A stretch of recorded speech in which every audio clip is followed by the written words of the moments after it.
Evangelho de João, capítulo 1, versículo 1 até o versículo 14.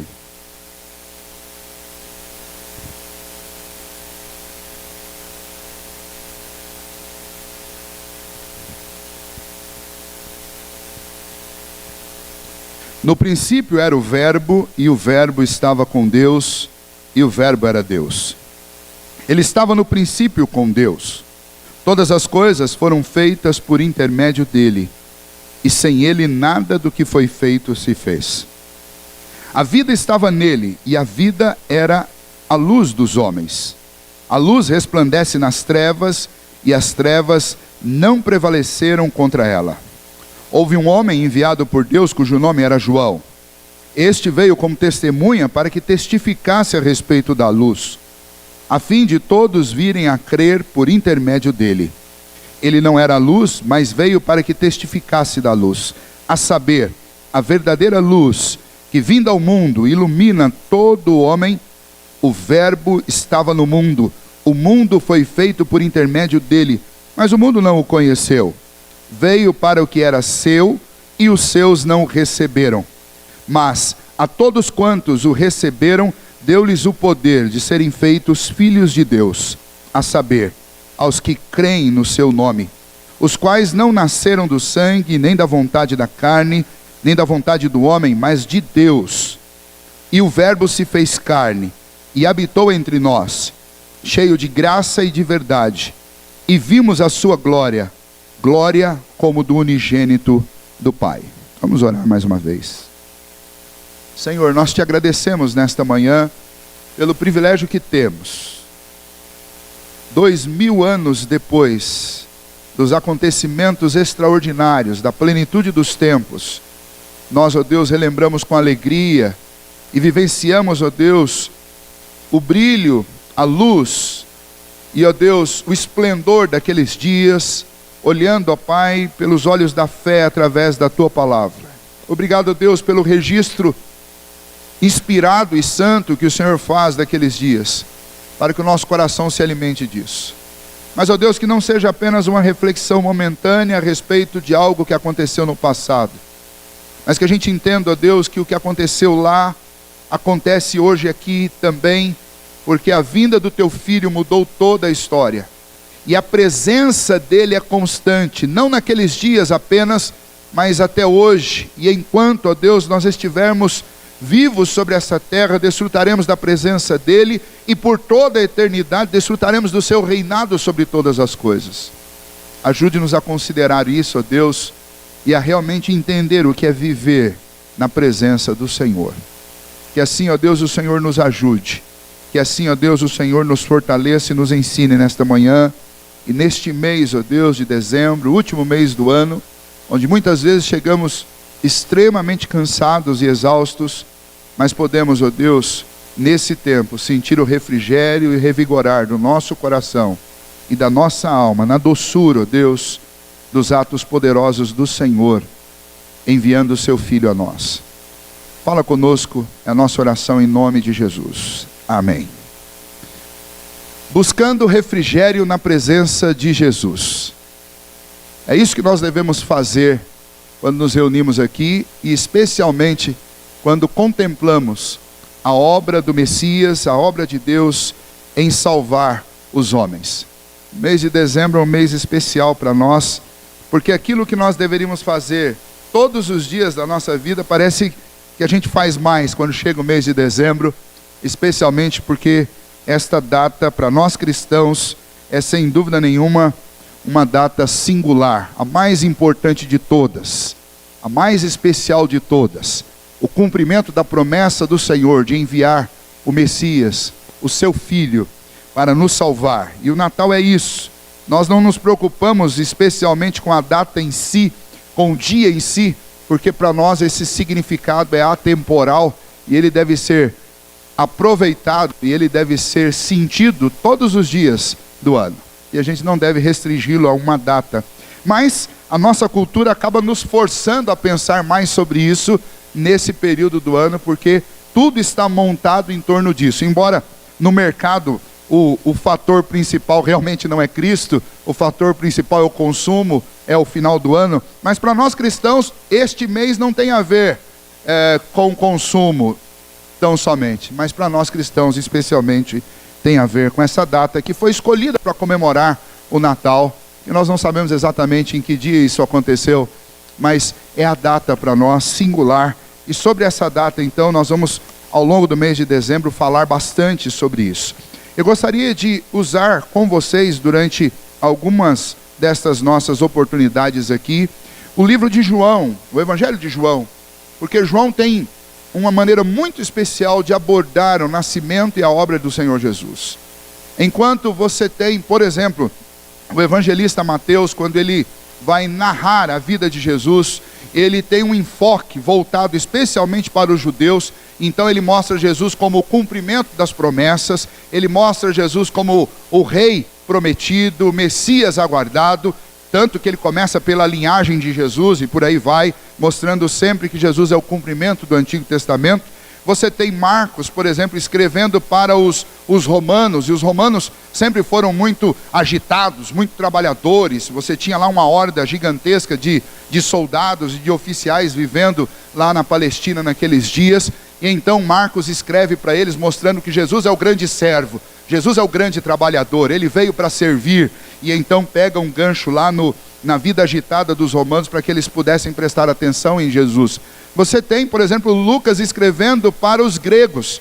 E como os gregos tinham um culto à perfeição, Lucas então mostra Jesus como o homem perfeito, como o homem sem defeito. Mostra Jesus como o verdadeiro, o filho do homem, o homem sem nenhum tipo de deficiência, para chamar a atenção dos gregos. Mas João, que escreve já no final do primeiro século, ele não pega nenhuma dessas abordagens, ele não se detém em narrar todos os fatos que ele lembrava a respeito de Jesus, mas ele se detém sim em explicar o significado da vinda do Senhor Jesus. O que Jesus significava, o que a obra dele significava, o que os milagres que ele realizou significavam. E João então não está preocupado simplesmente em contar a história do nascimento do Filho de Deus. João está preocupado em fazer com que as pessoas do seu tempo entendessem qual o significado da vinda do Senhor Jesus ao mundo.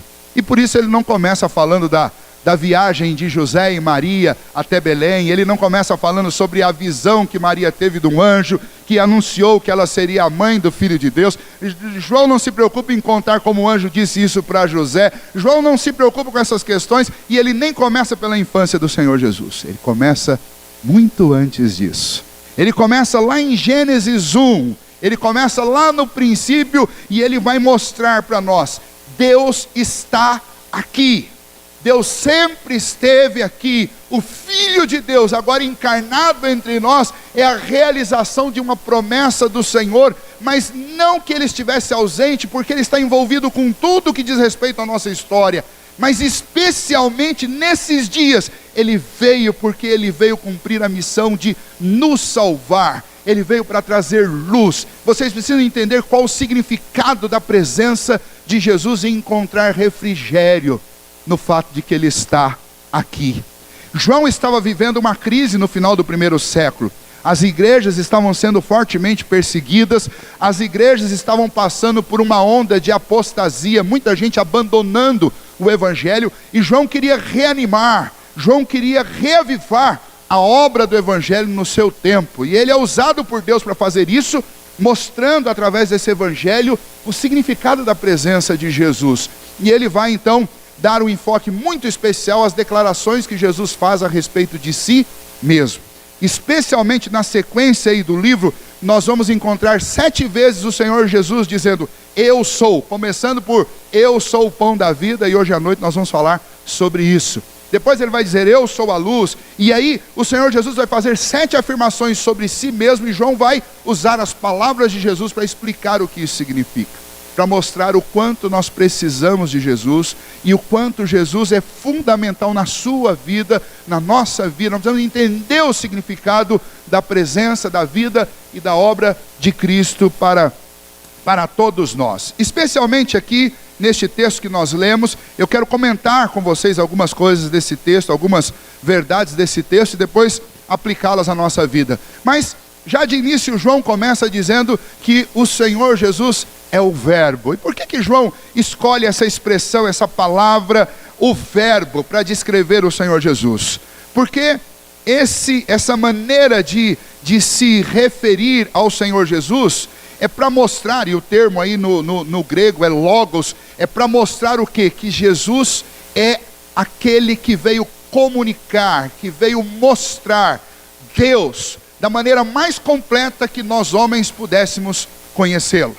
Mas não apenas isso, para mostrar também que este Cristo que revela Deus, ele está em ação no mundo desde quando o mundo foi criado. Aliás, a própria criação do mundo depende dele. Então o termo verbo significa que Jesus Cristo é tanto a revelação de Deus, quanto é também a própria ação de Deus no mundo. Jesus Cristo é aquele que anuncia e é aquele que faz. Quando a gente estuda isso dentro da teologia, especialmente quando a gente estuda a Trindade, nós vamos descobrir que dentro da Trindade não existe diferença entre essência, porque as três pessoas da Trindade são de mesma essência, de mesmo caráter, de mesmo tudo. Existe uma única diferenciação que a gente faz dentro da Trindade, que a gente chama de a diferença na economia da Trindade. E economia aí não tem a ver com poupar dinheiro, mas economia aí tem a ver com trabalho. Qual a função de cada membro da Trindade? Cada um deles exerce uma função específica. O Pai é aquele que decretou todas as coisas. Ele é o planejador, ele é o decretador. Ele estabeleceu tudo o que deveria acontecer antes que todas as coisas houvessem. E depois você tem o Filho. O Filho é o comunicador. Ele comunica o que o Pai decretou e ele faz o que o Pai decretou. Então ele é a pessoa da comunicação e da ação. E então você vai ver que João vai mostrar o seguinte, que lá no princípio, Jesus Cristo, que eles estavam vendo naqueles dias, ou que eles tinham visto naqueles dias, lá por volta do ano 30, no primeiro terço do primeiro século, aquele Cristo que eles viram andando sobre a Palestina, antes de se encarnar, ele esteve presente lá na criação, quando tudo surgiu, chamando as coisas à existência. Essa é a economia da segunda pessoa, o trabalho da segunda pessoa da Trindade, do Filho. E o trabalho do Espírito, nós não vamos entrar nisso nesse momento aqui, mas o trabalho da terceira pessoa da Trindade é aplicar ao coração do homem isso que o Pai decretou, que o Filho comunicou e fez, e agora o Espírito Santo, ele interioriza isso dentro do coração e faz com que a gente entenda, creia e receba esta obra. Essa é a economia da Trindade. João aqui não vai falar sobre o Pai especificamente, nem sobre o Espírito, mas ele vai falar sobre a segunda pessoa da Trindade. Ele vai falar sobre aquele que fez. Então, fazendo referência a Jesus, aquele homem de Nazaré, que andou entre eles, que realizou muitos milagres, que nasceu em Belém, que morreu, foi crucificado em Jerusalém, no Gólgota, esse Cristo, João diz, ele é o Verbo de Deus. Aquele que comunica o Pai. É interessante, se a gente pensar um pouquinho sobre isso, ele é a verdadeira expressão da glória de Deus. No Antigo Testamento tem um texto curioso, que é o texto lá de 1 Reis, capítulo 8, versículo 27, quando Salomão estava pensando sobre a presença de Deus, sobre a glória de Deus, sobre a construção de um templo para que Deus pudesse estar presente ali. Essa era a concepção deles, que a manifestação visível de algum sobrenatural de Deus pudesse simbolizar a presença de Deus no lugar. Veja, que Salomão, pensando sobre isso, ele disse as seguintes palavras lá no capítulo 8, versículo 27 de 1 Reis. Mas de fato habitaria Deus na terra? Porque o povo tinha experimentado a glória de Deus lá no tabernáculo, quando Deus se manifestou a sua presença lá. O povo tinha experimentado a glória de Deus quando Deus manifestou a sua presença no deserto enquanto eles caminhavam. E até especialmente no templo, quando ele foi concluído, Deus manifestou a sua presença ali. Mas houve um dia em que a presença de Deus se foi do tabernáculo e do templo por causa da desobediência do povo. E então Salomão, por um acaso, ele faz essa pergunta: por um acaso habitaria a glória de Deus entre nós novamente? Habitaria a glória do Senhor sobre nós? Ou ela estaria sempre momentaneamente vindo, mostrando os poderosos feitos de Deus e depois indo embora? E então a resposta para essa pergunta é exatamente a presença de Jesus no mundo.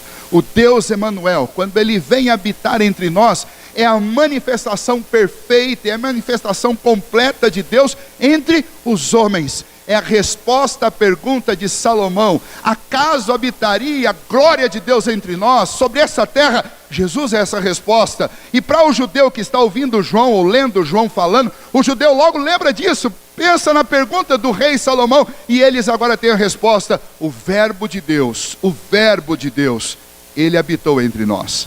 Ele está entre nós há muito tempo. Quando Deus decidiu criar o mundo, Deus anunciou a sua vontade ao seu filho, e o seu filho veio a este mundo, ou aliás, o seu filho no nada, ele diz que este mundo vem à existência. Ele chama do nada as coisas à existência. Lá no princípio criou Deus os céus e a terra. Quem está criando lá no princípio? Segundo o evangelista João, e aquilo que nós aprendemos com a Bíblia, quem está criando lá é a segunda pessoa da Trindade. Ele é o verbo de Deus, o verbo estava com Deus e o verbo era Deus. Ele estava no princípio com Deus, todas as coisas foram feitas por intermédio dele, e sem ele nada do que foi feito se fez. João está dizendo: Deus está aqui há muito tempo.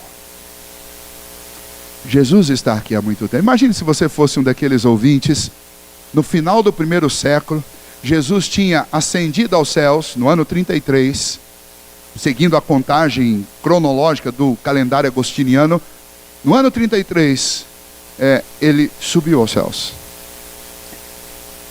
E aí lá por volta do ano 90, quando o Evangelho de João foi escrito, as pessoas estavam cansadas, sobrecarregadas, exauridas pela perseguição que eles sofriam, especialmente os cristãos, e o sentimento que eles tinham é: estamos sozinhos, não temos mais o Senhor Jesus. Ele foi para o céu e deixou a gente aqui. A gente achava que ele ia voltar no ano seguinte, ele não veio. Aí a gente esperou 10 anos, ele não veio. E agora nós já esperamos 60 anos e ele ainda não voltou.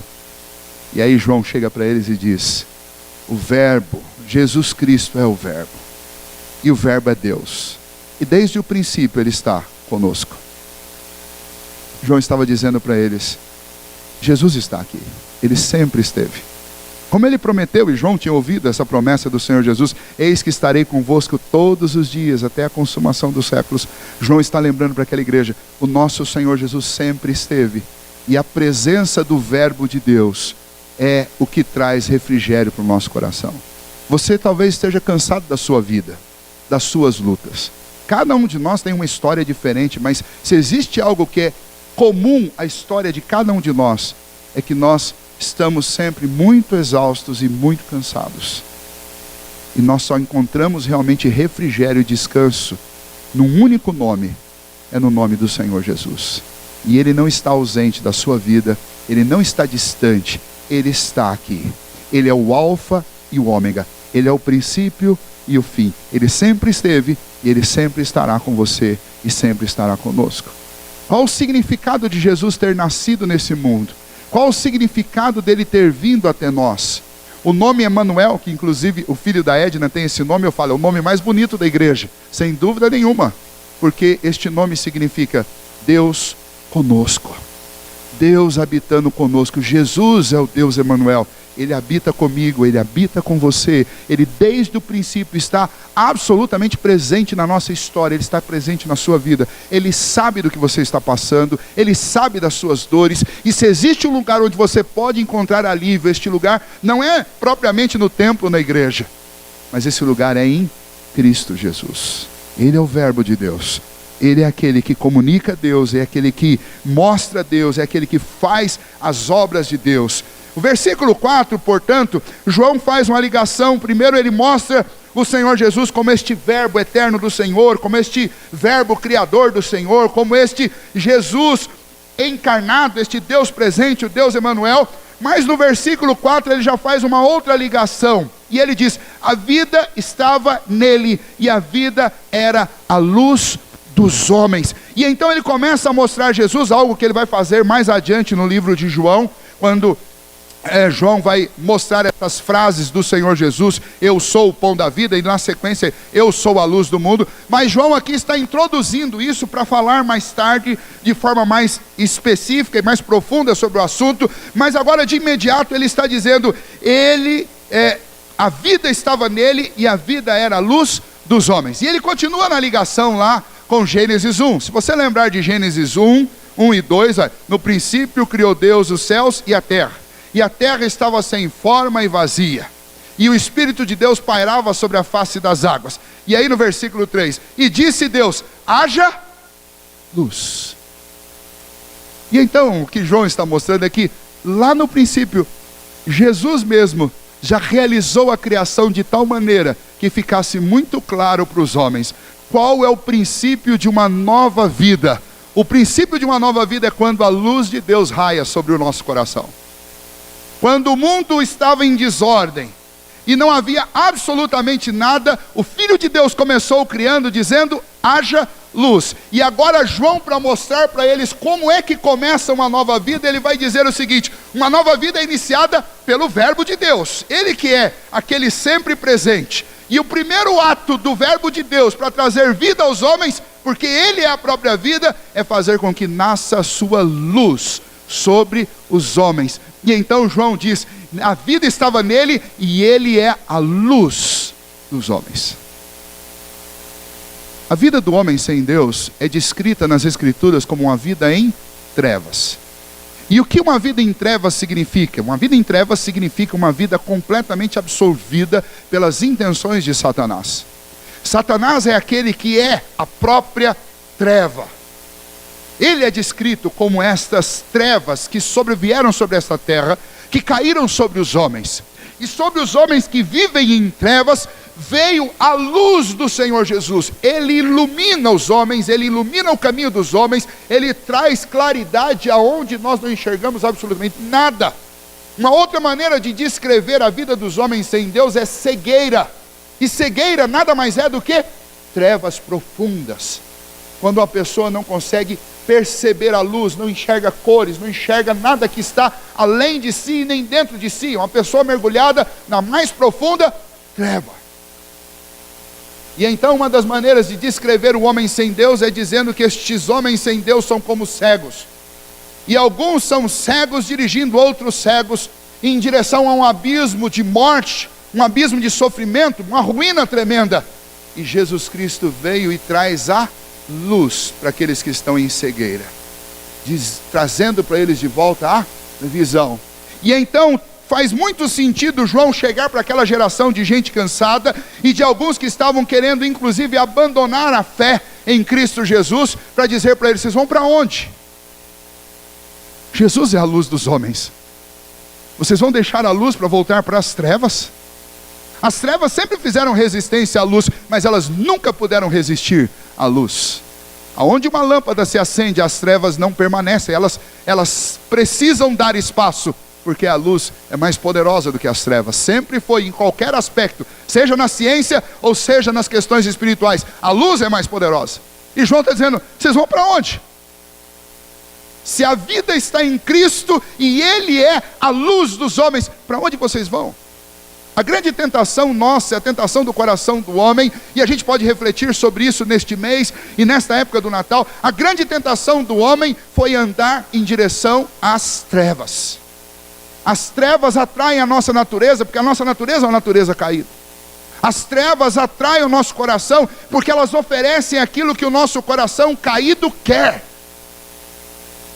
Mas elas nunca trarão alívio, elas nunca trarão paz, e elas nunca trarão claridade para o seu entendimento. Elas nunca esclarecerão a sua mente. Do contrário, quando Jesus entra na nossa vida, ele promove a paz entre nós e Deus. Quando Cristo entra na nossa vida, ele traz satisfação ao nosso coração. Quando Cristo entra na nossa vida, ele traz claridade à nossa mente, de tal maneira que a gente começa a olhar para o mundo e entender as coisas. A gente olha para a nossa vida e a gente entende. E tem muita gente que diz, olha, eu não tenho vida. Já ouviram essa expressão? Às vezes as pessoas dizem, eu não tenho vida. Quando uma pessoa diz que não tem vida, ela está dizendo nada mais, nada menos do que, eu não tenho Cristo. Porque João diz, Cristo é a vida. E para permanecer e para desfrutar desta vida, você precisa correr para a luz dos homens. E a luz dos homens é Jesus.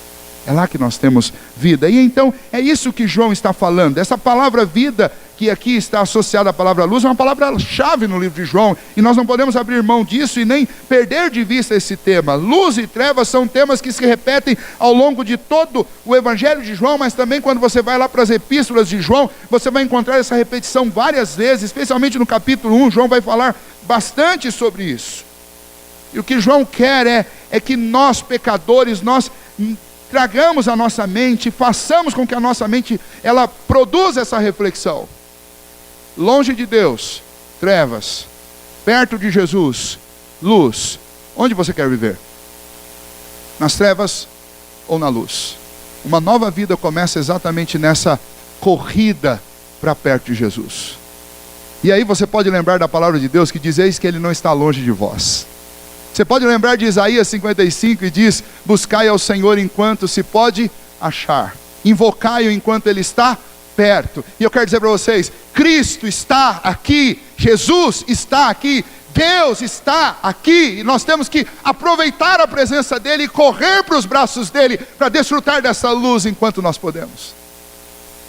Não pode deixar que a sua vida se perpetue nas trevas. Isso significa, é isso que significa o Natal, é isso que significa o nascimento de Jesus. A luz veio aos homens. Mas é interessante que se você seguir aí os versículos, você vai ver que Deus mandou João, aliás, versículo 5 ainda: a luz resplandece nas trevas e as trevas não prevaleceram contra a luz. Mas Deus enviou João para anunciar que a luz viria. Ele anunciou, e quando ele veio, o que aconteceu? Os homens rejeitaram a luz e amaram mais as trevas do que a luz. O versículo 8 diz, ele não, falando sobre João, diz que ele não era a luz, mas veio para que testificasse sobre a luz. Versículo 9, a saber, a verdadeira luz que vinda ao mundo ilumina todo homem, e este é Jesus. O verbo estava no mundo, o mundo foi feito por intermédio dele, mas o mundo não o conheceu. Além disso, versículo 11, veio para o que era seus e os seus não o receberam. Mas os que receberam, a todos quanto receberam, deu-lhes o poder de serem feitos filhos de Deus, a saber, os que creem no seu nome. Uma vez eu falei sobre isso num lugar, não lembro exatamente aonde, e eu disse, o mundo está cheio de filhos de Deus e de criaturas de Deus. E aí, preguei e explanei o assunto. Quando chegou no final, a pessoa falou assim, olha pastor, eu não concordei muito com o que o senhor falou não. Nós somos todos filhos de Deus. E eu disse para ele, que bom seria se fosse como você está dizendo. Mas não é. E aí eu expliquei para ele, eu falei assim, olha, existem muitas pessoas nesse mundo, muitas pessoas, que são filhos de Deus. E os filhos de Deus são aqueles que reconhecem em Jesus o seu Salvador. Por que eles são filhos de Deus? Porque Deus graciosamente, quando nós cremos no seu Filho, o Senhor nos adota, porque o Filho dele paga a nossa dívida, aquilo que nos afasta de Deus. E por meio de Cristo Jesus, pela intermediação do irmão mais velho, nós somos trazidos para dentro da família de Deus. De outra sorte nós não seríamos. Eu falei, a história é mais ou menos assim. E agora eu lembrei onde foi que eu falei sobre isso. E a pessoa que estava conversando comigo nessa ocasião é uma pessoa que estava participando de um curso sobre adoção junto comigo. E aí eu falei assim, veja só, você já imaginou se o seu filho, e ele tem um filho como eu também, imaginou se o seu filho um dia chega com uma criança bem pequenininha em casa e diz, olha, papai, eu achei essa criança na rua, largada e abandonada, e eu gostaria que o Senhor adotasse na nossa família. E o pai dissesse o seguinte, falou assim, mas filho, não tem como, nós só temos um quarto. E aí o filho mais velho dissesse, eu divido meu quarto com ele. Mas filho, não dá, porque eu só consigo pagar uma escola. Pai, eu saio da escola, nós vamos todo mundo para a escola pública. Filho, não dá, porque eu não tenho como, eu só consigo alimentar 3 pessoas. E o filho dissesse, eu vou dividir o meu prato com ele. E aí o camarada já entendeu a história. E ele falou, mas por que isso? Eu falei, porque essa é a nossa história, essa é a nossa realidade. O homem sem Deus ele não passa de alguém que foi criado por Deus, mas ele não é filho de Deus, porque lá no princípio ele transgrediu, e quando ele transgrediu, um grande muro, uma grande separação foi feita entre ele e Deus, porque o Senhor tinha dito: no dia em que comer, certamente você morrerá. E quando Cristo veio ao mundo, ele veio exatamente para transpor esse abismo que se abriu entre nós e Deus. Ele é a ponte, ele é a ponte, ele é a porta, nós vamos ver isso em João. Ele é o sacrifício, ele é o pagamento, ele é o Cordeiro de Deus que tira o pecado do mundo, ele é o Filho que me inclui na família do Pai, para que eu também seja chamado de filho de Deus. Ele diz que a herança dele se torna também a nossa herança. Paulo diz que nós somos cordeiros com Cristo. Por isso João diz: nele estava a vida, ele é a luz do mundo. Todos quantos creram nele, o Senhor lhes deu o poder de serem chamados filhos de Deus. Isso traz refrigério para o nosso coração. Quando a gente está cansado, é isso que pode trazer alívio. E o mundo cansa, o pecado cansa, a culpa cansa, as trevas cansam. E a gente precisa de descanso.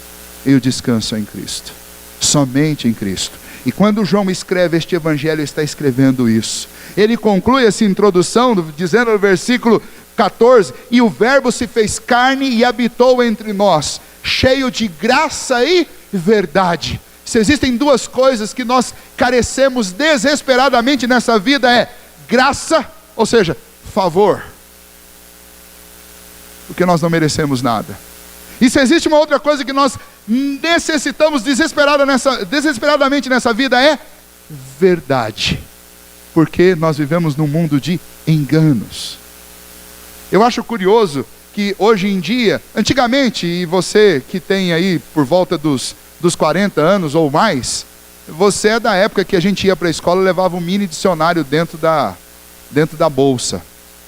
E quando alguém dizia a seguinte expressão: olha, segundo o Aurélio, opa, se é segundo o Aurélio, então é verdade, porque está no dicionário e foi o Aurélio. Ou a gente ainda usava aquela coleção enorme de livros da Barça.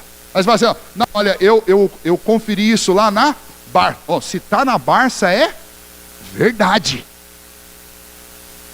E a gente já tinha essa preocupação. Agora, hoje em dia, a gurizada vai lá, leva o celular e procura no Google. O detalhe é que quem alimenta o Google não é nem o Aurélio e nem a Barça. E então existem lugares como, por exemplo, a Wikipédia. Não sei se você já fez alguma contribuição para a Wikipédia? Ou Wikipedia?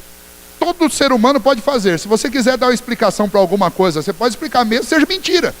Porque a Wikipedia aceita absolutamente tudo. E o Google também aceita tudo. Então vejam só, quando alguém faz uma consulta no Google, na Wikipedia, quando você faz essa consulta, você vai ter dezenas de respostas, centenas de respostas. Mas quem garante qual dessas é a verdade? E então o mundo da informação, na realidade, se tornou o mundo da desinformação, porque a gente não tem nem o Aurélio nem a Barça para confiar mais. Eu não sei quantos que ainda tem a Barça dentro de casa, mas é difícil se achar alguém que tem ainda. A maioria vendeu para sebo, né? Ou deu para o pessoal lá da reciclagem, mas não tem mais, todo mundo no Google. Só que o Google é um mar de informações, e nestas informações existem coisas que são verdadeiras e coisas que são falsas. E a televisão e os jornais nem se fala, a gente viu isso recentemente. E então nesse mundo de informações falsas e verdadeiras, para onde você corre? Sabe o que significa Jesus ter nascido entre nós? Significa que o Filho de Deus veio a este mundo cheio de graça e cheio de verdade. Você quer ter certeza sobre alguma coisa? É certeza em Deus. E você já percebeu, eu sei que vocês já sentiram isso, que no mundo da desinformação, esta obscuridade cansa a gente. Cansa não saber o que as pessoas estão dizendo. Cansa não saber se é verdade. Cansa ficar investigando para poder ter certeza sobre alguma coisa. Cansa receber e-mails todos os dias, alguns do banco, alguns de um outro lugar, e você não sabe se é verdade ou não. Então toda informação que chega até você, você tem que fazer aquele exercício, às vezes extenso, exausto, de conferir se é verdade.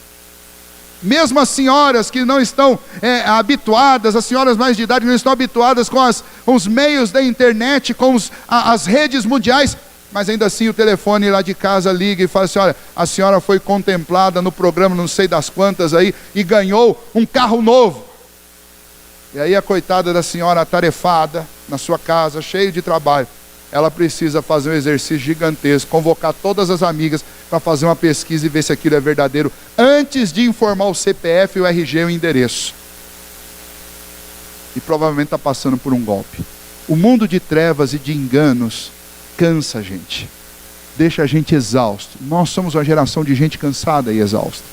Não tem romano por aí com uma espada na mão caçando o cristão, mas nós estamos sendo caçados nesse mundo de trevas por todo tipo de engano todos os dias, da hora que a gente acorda até a hora que a gente vai dormir. E João está dizendo: e o verbo se fez carne e habitou entre nós, cheio de graça e verdade. A mensagem do Senhor para nós nessa manhã, sabe o que significa Deus estar presente aqui entre nós hoje? Significa que nele você tem o favor que você não merece. E significa que nele você tem a verdade que é tão difícil de encontrar aí fora. Mas nele você não precisa ter medo. Ele traz alívio para o nosso coração. Porque ouvir uma verdade alivia o coração e a alma. Traz descanso para a nossa mente. Quando a gente encontra algo que a gente realmente pode confiar. E João está dizendo isso para aqueles crentes, para dizer: não abandonem o Senhor Jesus. Não abandonem a fé de vocês. Continuem firmes, porque Ele é a graça, Ele é a verdade. Vimos a sua glória. Você quer conhecer Deus? Você quer ver Deus? Você quer sentir Deus? Então olhe para Cristo, porque Ele é a glória de Deus. Ele é a resposta à pergunta de Salomão: acaso a glória de Deus habitará na terra? Sim, ela habitou em Cristo Jesus. Ele é a expressão exata de Deus. Ele é o retrato falado, o retrato encarnado, o retrato personificado do próprio Senhor. E o desafio para nós cristãos nesse tempo é olharmos para Jesus, desfrutarmos da sua presença, encontrarmos refrigério nele, sabermos que ele sempre esteve e sempre estará conosco. Nós vivemos na presença de Jesus e ele há de cuidar da minha e da sua vida até o último dia. Dezembro e Natal significa isso. Significa lembrar a todos os homens que o Deus enviou, o Deus Todo-Poderoso enviou o seu Filho a nós, para que nós não vivêssemos sós.